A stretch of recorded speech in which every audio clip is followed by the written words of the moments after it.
Hello student, welcome back to the lesson number 3, Animals, How Life Goes On. Okay, come to the page number 268, Fish. Fish to lay their eggs in water. Fish lay thousands of eggs at one time, of which many are eaten by big fish. Baby fish hatch from these eggs. Fish जो है वो अपने egg जो है water के अंदर देती है और वह एक साथ थाउजेंड्स एग देती है। फिश जो है वो एक साथ थाउजेंड्स एग देती है। उनमें से कुछ एग जो है वो बिग फिश जो है वो खा जाती है और जो रिमेनिंग एग्स होते हैं उनमें से फिर फिश के जो बेबी हैं वो बाहर निकलते हैं। Come to the next, insects. Insects lay eggs. The egg then go through several stages of development before becoming adult insect. Their life cycle to show metamorphosis. Insects जो हैं वो कीड़े मकोड़े जो हैं वो भी एग्स ही देते हैं और उन्हीं एग में से फिर कई सारी डिफरेंट स्टेजेस के अंदर से होकर के एक नया इंसेक्ट्स जो है वो बर्थ लेता है। उनकी लाइफ साइकिल भी मेटामॉर्फोसिस के थ्रू ही शो हम कर सकते हैं। जैसे कहेंगे कि जो उनका एग है, एग से लेकर के जब अडल्ट इंसेक्ट में कन्वर्ट होने के बीच में जो उनका टाइप है, जो उनका स्टेजेस है वो बहुत बहुत अलग अलग डिफरेंट वेरियस स्टेजेस में से वो गुजरता है। House fly go through 4 stages in their life cycle. House fly जो होती है, मक्खी जो होती है, उसकी लाइफ साइकिल में 4 स्टेजेस होती हैं. The housefly lay 100 of egg at a time. Each egg hatches to production a young one called a larva. तो जो मक्खी होती है वो एक साथ में 100 से भी ज़्यादा अंडे देती है। उन्हीं में से यंग वंस प्रोड्यूस होते हैं जिसको हम बोलते हैं larva. The larva of a house fly is called maggot. House fly के लार्वा को क्या बोलते हैं? Maggot. The larva look like a worm. Larva कैसा दिखता है? वॉर्म जैसा. It does not have leg और विंग. उसके पास में पंख और लेग नहीं होते हैं.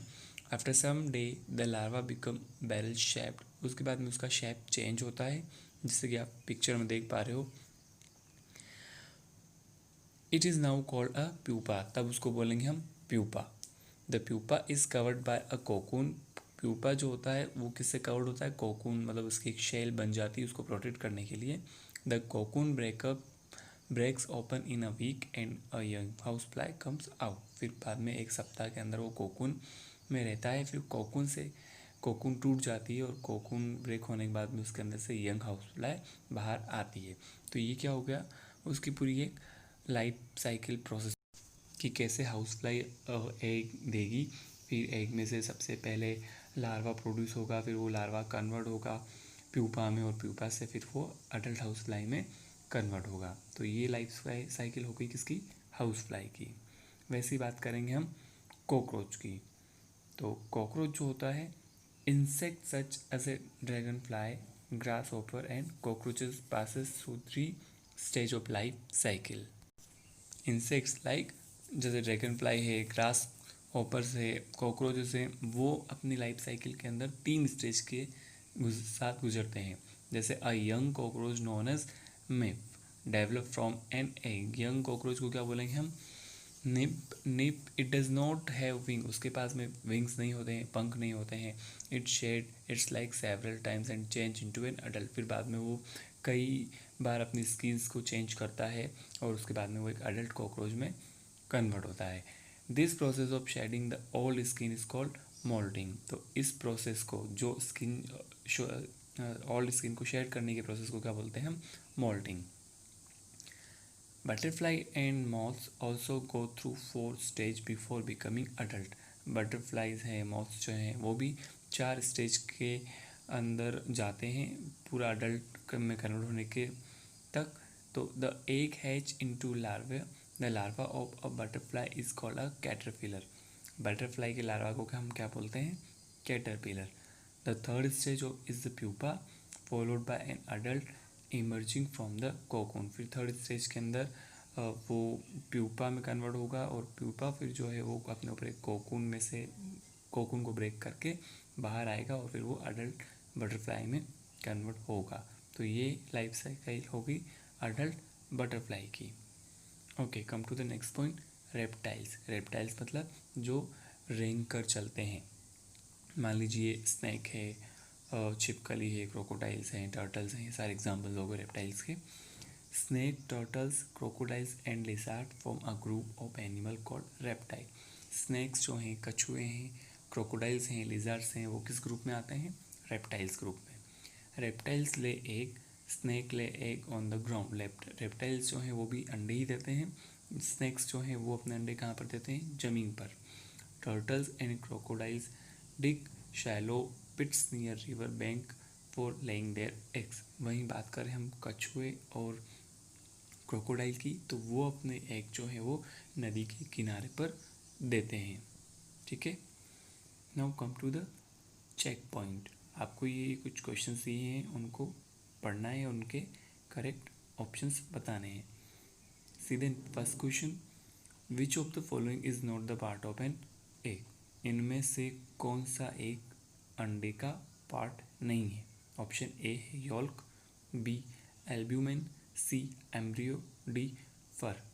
योल्क, एल्ब्यूमेन और एम्ब्रियो तो एक के पार्ट हैं, तो कौन सा एक पार्ट नहीं हुआ? फर। फर मीन्स पंख, जो एक का पार्ट नहीं है। सीधे next question, baby cockroaches are known as. Baby cockroach को क्या बोलते हैं हम? मैगॉट्स, टेडपोल, निम्स या प्यूपा। तो right answer is the NIMS.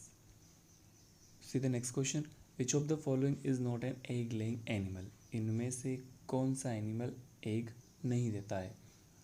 Option A elephant, crocodile, hen, frog. जो right answer is the elephant. Elephant जो है वो डायरेक्ट यंग वंस को बर्थ देता है, न कि एग देगा।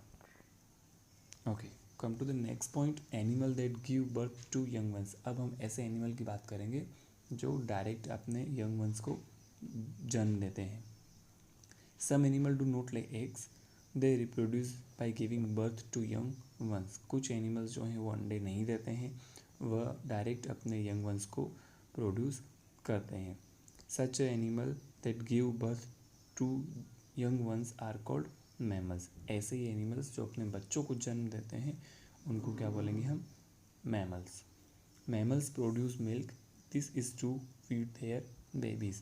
तो मैमल्स क्या करते हैं? मिल्क प्रोड्यूस करते हैं जिससे कि वो अपने बेबीज़ को फीड करा पाएँ। Human are mammals and so are dogs. कई ह्यूमन जो हैं वो भी मैमल्स की श्रेणी में आते हैं। डॉग हैं, डॉल्फिन हैं, एलिफेंट है, ये सब क्या हैं? Mammals. So dogs, dolphin, whale, elephant, hippopotamus और हॉर्स जो एग्जाम्पल्स हैं किसके? मैमल्स के। Come to the next point, care of young ones. अब यंग वंस की वो देखभाल कैसे करेंगे?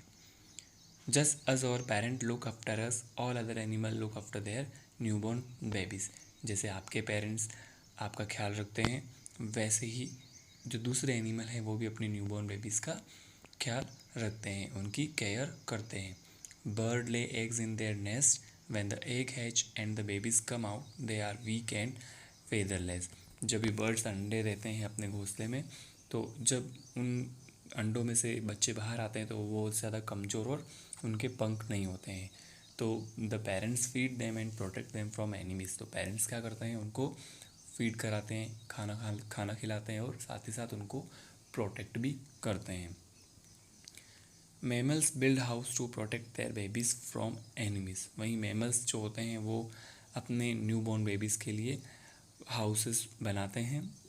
The babies drink their mothers milk until they are old enough to eat their food. और बेबी तब तक अपनी माँ का ही दूध पीता है जब तक कि वो इतना बड़ा ना हो जाए कि वो कुछ और खा पाए। She clean them and keep them warm. और जो उनकी मदर होती है वो अपने बेबीज़ को साफ़ करती रहती है और उन्हें गर्म करती है। Kangaroos have a pouch to carry their young ones. Animal that carry their young ones in their pouch are called marsupials. Kangaroo जो होता है उसके पास में एक बैग टाइप का उसकी बॉडी के ऊपर बना हुआ होता है जिसके अंदर वो अपने बच्चे को रखता है संभाल करके उस पाउच को हम बोलते हैं मार्शुपाइल्स. Okay, now our chapter is completed. In next video we will discuss about exercise question answers. Thank you.